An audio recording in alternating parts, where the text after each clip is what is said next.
On a gloomy day in January of 2016, thousands of Parisians crowded the banks of the Saint Martin Canal. They weren't there to sightsee, they were there to witness something no one expected.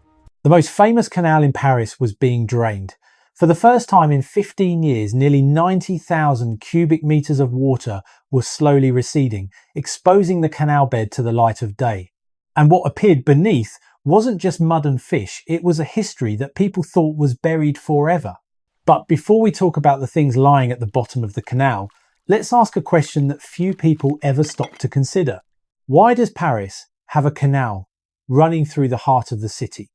Why does that canal flow underground for a long stretch, like a deliberately hidden secret? And why, after more than 2 centuries of existence, did this romantic waterway hold things that would startle an entire city? If you look at a map of Paris, you'll see the Saint Martin Canal is a blue streak about 4.5 kilometers long, running through the city's 10th and 11th arrondissements. The canal connects the Canal de l'Ourcq in the north with the Seine River in the south, forming a vital waterway in the heart of Europe's most crowded metropolis. But the strange thing is, nearly half of its length is not visible from the street. The section running from the Place de la Bastille to the Place de la République is completely submerged underground, winding through dark tunnels that most Parisians have never set foot in. And that's not the only strange thing about this canal. The story begins in the early 19th century, when Paris was facing a crisis without guns, but one just as deadly as any war. Cholera and dysentery were rampant throughout the city. There wasn't enough room to bury the dead. And the root cause of that tragedy was the water supply. Paris at that time had over 550,000 people, but lacked any proper system for providing clean water. People used water from dirty wells, from the heavily polluted Seine River, and from stagnant sources in the middle of a slowly decaying city. In the year 1802, Emperor Napoleon Bonaparte signed a decree to build the Saint Martin Canal. The goal wasn't to beautify Paris. The goal was to save Paris. Napoleon understood that a city without clean water is a city that is slowly dying. And he did not want the capital of his empire to die from disease while his army was conquering Europe. Construction began and lasted for many years, with thousands of workers digging in the heart of a city still in chaos after the French Revolution. In parallel with the Saint Martin Canal, the authorities also built the Canal de l'Ourcq and the Canal Saint-Denis. The 3 canals connected with each other, with a total length of tens of kilometers, forming an unprecedented waterway network in the heart of Paris. By the year 1830, nearly 60% of Paris's water consumption was supplied by this canal system. It was a miraculous achievement of the 19th century. But that miracle concealed a great paradox. The canal, built to save people, eventually became a repository for things no one wanted to see.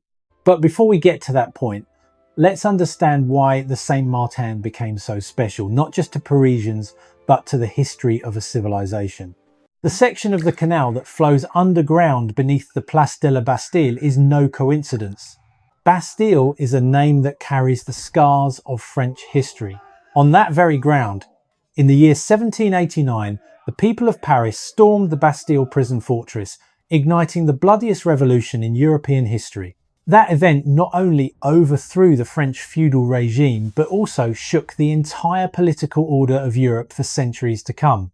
And right beneath that historic ground, the waters of the Saint Martin Canal flow silently every day, like a quiet witness to earth-shattering events. Moving into the 20th century, Paris changed completely. The urban modernization project under Baron Haussmann transformed the city into wide boulevards, uniform buildings, and shady parks. And to serve that plan, a part of the Saint Martin Canal was covered over, turning the ground above it into a road, pushing the waterway down into darkness without any need for an explanation. That was the first time the canal was hidden. And from then on, its secrets continued to pile up. In the mid-20th century, the city of Paris and the area around the Saint Martin Canal began to transform in a different direction. The population grew rapidly, migrants poured in from all over, and the neighbourhoods along the canal became home to the immigrant working class. Artisan workshops, warehouses, and small bars sprang up densely along both banks. The Saint Martin Canal no longer carried clean water. it carried goods. It witnessed the daily struggle for survival of tens of thousands of people living right by the water's edge. And of course, it also began to receive the things that people no longer wanted to keep. No one knows exactly when Parisians started throwing things into the canal, but that habit gradually became a part of the urban culture in a way that no one wanted to admit. A wine bottle after a late night party, a shopping bag that was no longer needed, a broken bicycle, then bigger things, then more incomprehensible things. By the end of the 20th century, the Saint Martin Canal had become a repository of secrets for the entire city of Paris. And no one really knew that until they decided to drain it. The first time the canal was drained for dredging was in the year 2001. The project caused an immediate shock. Over 40 tons of trash were recovered from the bottom of the canal, including ancient gold coins, bullets and shell casings from the First World War, and even a completely rusted out car from the 1920s. Parisians stood watching with eyes full of both astonishment and shame. The most romantic canal in the city turned out to be a giant scrapyard lying right beneath their feet. But people forgot about it. Life went on. The Canal Saint Martin continued to welcome tourists. It continued to appear on postcards. It continued to glitter under the yellow evening lights. And at the bottom of the canal, things continued to pile up day after day, year after year, in the darkness where no one could see. Then 2016 arrived, and this time everything was laid completely bare. On January 4th, 2016, the draining work began. The project was scheduled to last 3 months, involving the removal of about 90,000 cubic meters of water and costing the city's budget over $10 million. This was no small task. This was a massive, complex, and expensive project, but it needed to be done. As the water began to recede, what emerged was not the usual muddy bottom. It was a reverse exhibition of Paris, a cross-section through 200 years of urban history that no museum would dare to display. First, when the water level was at about 50 centimetres, the shadows of fish began to appear. The work crew had to pause to rescue the fish before continuing to drain the water. Nearly 5 tons of carp, bream and tench were netted and moved to another section of the canal that was still full of water. Each and every fish was weighed and recorded. These fish had lived for years at the bottom of the canal, feeding on mud and algae, completely unaware that above them, the most famous city in the world was gradually forgetting their existence. But the most numerous items weren't fish. The most numerous items were bicycles. Hundreds of mud-covered bicycles lay piled on top of each other at the bottom of the canal. The majority of them belonged to the Velib system, Paris's public bike-sharing program, launched in 2007 with 14,500 bikes spread throughout the city. The program was established with the goal of reducing emissions and making Paris greener. But just 5 years after its launch, nearly 10,000 bikes had disappeared. No one knew where they went. No one dared to say outright where they were. By 2016, the Canal Saint Martin had answered that question. The investigative team from the Paris Department of Transportation later found a viral video online showing 3 teenagers, about 14 years old, renting Velib bikes, going for a ride, and then climbing onto a bridge over the Canal Saint Martin, counting to 3 and throwing their bikes into the water below. It wasn't out of hatred, it wasn't out of anger, it was simply to avoid having to pedal to a return station. And according to the subsequent investigation, this wasn't just something teenagers did, adults did it too. When their legs were tired, when the return station was still far away, people chose the simplest solution: push the bike into the canal. One person told 10, 10 told 100. Gradually, it became an unspoken but well-known practice. Besides bicycles, the canal bed revealed countless other, no less bizarre items. Motorcycles. Not one, but many. Office chairs, baby strollers, wheelchairs for the disabled, traffic signs, road cones, large trash cans, a washing machine, a computer, a travel suitcase, a mattress, a toilet bowl, a vintage sound system, hundreds of thousands of glass bottles. and many things that even the most seasoned workers couldn't explain how they got there. A witness named Mark, who was watching from a bridge, told The Guardian that he couldn't believe the number of valid bikes down there. He said they were probably stolen and then tossed in after people were done using them. That, he said, was strangely inexplicable. Another witness named Bernard shook his head, looked into the drained canal bed and said succinctly, "That's Paris for you.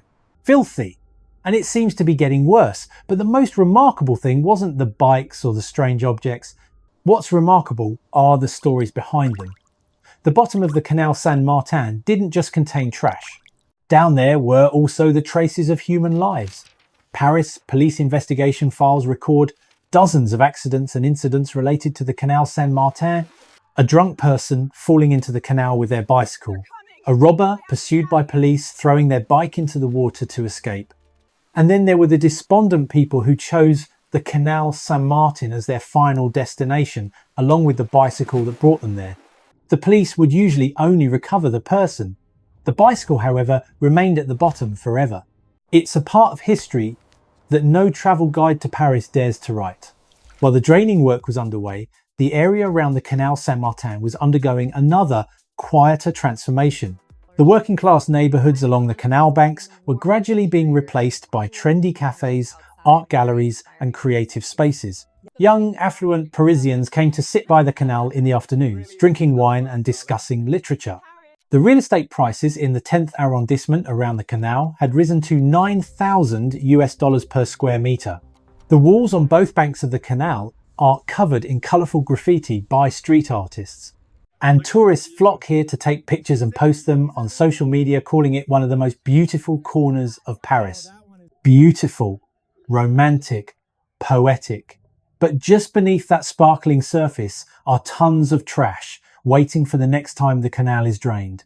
This is the central paradox of the Saint Martin Canal, and it's also the paradox of Paris, a city, the most famous in the world for its beauty, its sophistication, its aesthetic taste. But beneath that splendid surface is a canal filled with toilets, discarded bicycles, and secrets that people choose to ignore. After the draining is complete, all the trash is collected and processed. The canal is dredged, cleaned, and then refilled with water. The deputy mayor of Paris at the time told the press that if people stopped throwing trash into the canal, in just a few years, it would be possible to swim in it right in the heart of the city. It was an aspiration, but it was also a painful reminder of the gap between the postcard image of Paris and the reality of Paris beneath the surface. Today, the Saint Martin Canal is full of water again. Tourist boats once again pass back and forth through the ancient locks. Couples sit by the canal's edge again. Children ride their bikes along the embankment, and street artists continue to cover the damp walls with colour. But no one has forgotten the images from January of 2016. They haven't forgotten the bicycles piled on top of each other in the mud at the bottom. They haven't forgotten the suitcases left behind by who knows who. They haven't forgotten the toilet bowl sitting brazenly in the middle of a canal that once supplied clean water to the entire city. The Saint Martin Canal still flows, still green, still romantic, in the most Parisian sense of the word. But every 10 to 15 years, they have to drain the water, look directly at the bottom of the canal, and confront the things they normally choose not to see.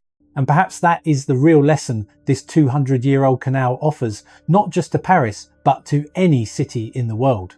That surface beauty can never erase what is piling up underneath. That every canal, every river, every city has its bottom. And at some point, you have to drain the water and look,